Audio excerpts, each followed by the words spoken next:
this is Dr. Fry again. Now we're ready to talk about financing public education. Where does the money come from? And of course, included in this is where does money come to finance special education?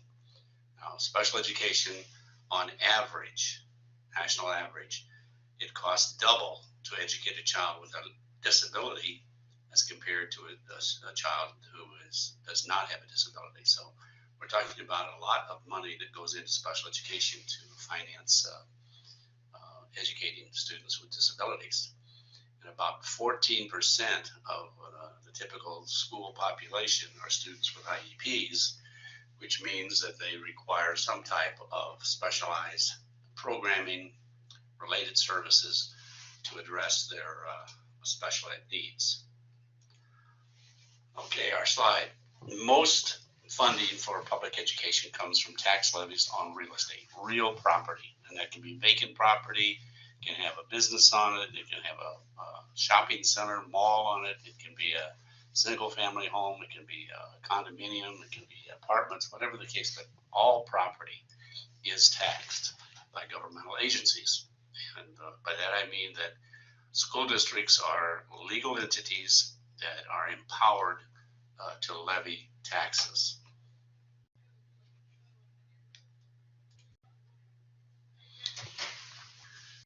Okay, now for that to happen, the property has to have an assessed valuation. It must have a dollar figure placed upon the value of that property. That is done by the township assessor.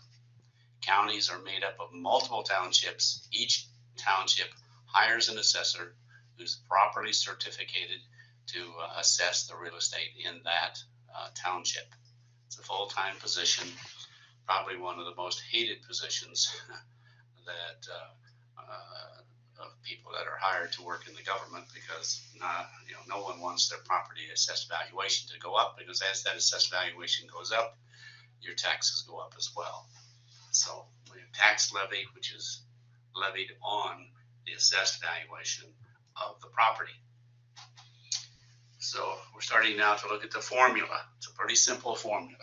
I'm not trying to complicate things. We've got a tax levy, which is decided by the governing body of the governmental agency.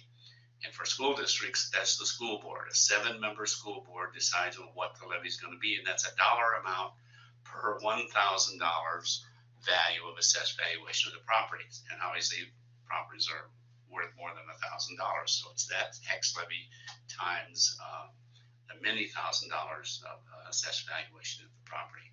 So the beginnings of our formula: tax levy times assessed valuations, that equals your tax bill. And most school districts get anywhere from 60% to 95% of the revenue from property taxes. Okay, the next type of financing for public education comes from the state, and that's general state aids. That's general state aid, GSA. Most teachers do not understand why they collect attendance. Well, the reason you do is because the enrollment of the district, the number of students that are enrolled in that district, and the attendance are factored into this general state aid formula. And that determines how much money you're going to get from the state. Okay, so now you get your local property taxes, now you get money from the state based upon enrollment and attendance. Now there's an inequality among school districts. Some are extremely wealthy, some are extremely poor, and a lot, of course, are right in the middle.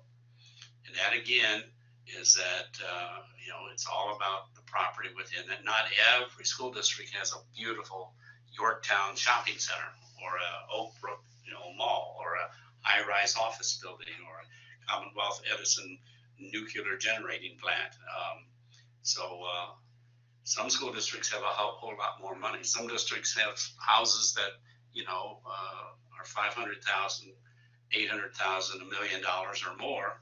Other school districts have little houses that are worth $50,000, $70,000, $80,000. They're lower value. So school districts are not equal. They just are not equal in terms of the amount of revenue that they can bring in. So in order to equalize school districts, because it's not the student's fault that they live in a poor district, but so the state has what's called equalization formula, and that's done by using the Robin Hood law. The Robin Hood law is what Robin Hood did. He took from the wealthy and gave to the poor, and that's what happens with the general state aid. If you're a poor school district, you're going to get more general state aid as compared to a wealthy district. A wealthy district may still be way ahead because they've got the property that they can tax, and the poor district does not. Third category is funding for special education. The reason it's called special education reimbursement is because the school district must spend it first, and then they get reimbursed by the state. That should say personnel salary instead of personal. It's personnel salary, that's people.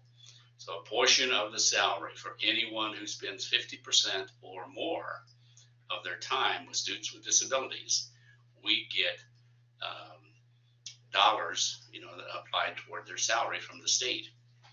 So I don't know where that dollar figure is right now, but I think we're looking at about $10,000. So if you're a properly licensed special ed teacher spending 50% or more of your day with students with disabilities, that money's going to flow. School psychologist, social worker, OT, PT, speech, adapted PE, teacher aides, we get some reimbursement from the state for to offset some of their salary. So that's personnel salary reimbursement from the state. The second thing is special transportation. Anytime we transport students with disabilities, and that is door to door, school door to the house transportation, we get 80% of that money refunded, reimbursed by the state. That would include field trips for students with disabilities. Something that we haven't talked about, but it's also included, is called community-based instruction. We take the students out in the community to use the community as a learning environment.